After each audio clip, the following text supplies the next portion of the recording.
കേരളത്തിൽ പ്രചാരം കുറവുള്ള മത്സര ഇനമാണ് പിക്കിൾ ബോൾ. എന്നാൽ അതിനെ കൂടുതൽ ജനകീയമാക്കാനുള്ള നടപടികൾ ഏകോപിപ്പിക്കുകയാണ് Kerala pickle ball association.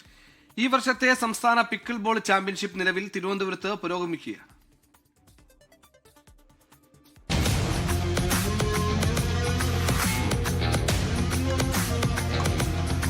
America ജന്മദേശമായ pickle ബോളിന് പ്രചാരം വർദ്ധിപ്പിക്കുക എന്ന ലക്ഷ്യത്തോടെയാണ് കേരള പിക്കിൾ ബോൾ അസോസിയേഷൻ സംസ്ഥാന ചാമ്പ്യൻഷിപ്പ് ഒരുക്കിയത്.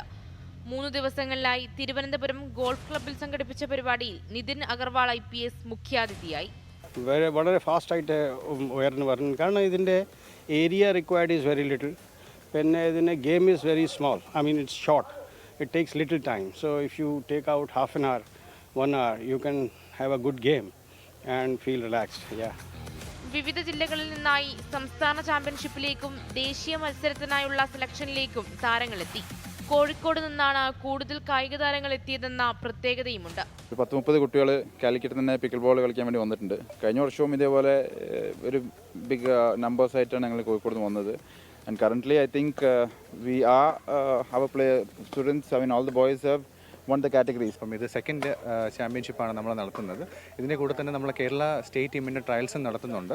അണ്ടർ 12 തൊട്ട് 50+ വരെയുള്ള കാറ്റഗറിയിൽ 4 അംഗ സംഘത്തിന് തിരഞ്ഞെടുക്കാൻ വേണ്ടിയിട്ടുള്ള ഒരു ഇതാണ് നടത്തുന്നത്. കേരളത്തിൽ ഏറ്റവും വേഗതയിൽ പ്രചാരത്തിലെത്തുന്ന ഇനമായി പിക്കിൾ ബോളിനെ മാറ്റാനുള്ള ശ്രമത്തിലാണ് ഭാരവാഹികൾ ഇപ്പോൾ. 24 തിരുവനന്തപുരം. ലോകത്തെവിടെയായാലും ഏത് സമയത്തും 24 വാർത്തകളും ഓഗ്മെന്റഡ് റിയാലിറ്റി പാക്കേജുകളും എക്സ്പ്ലെയിനറുകളും വിശദമായി കാണാൻ ഞങ്ങളുടെ YouTube ചാനൽ നിങ്ങൾക്ക് സബ്സ്ക്രൈബ് ചെയ്യാം.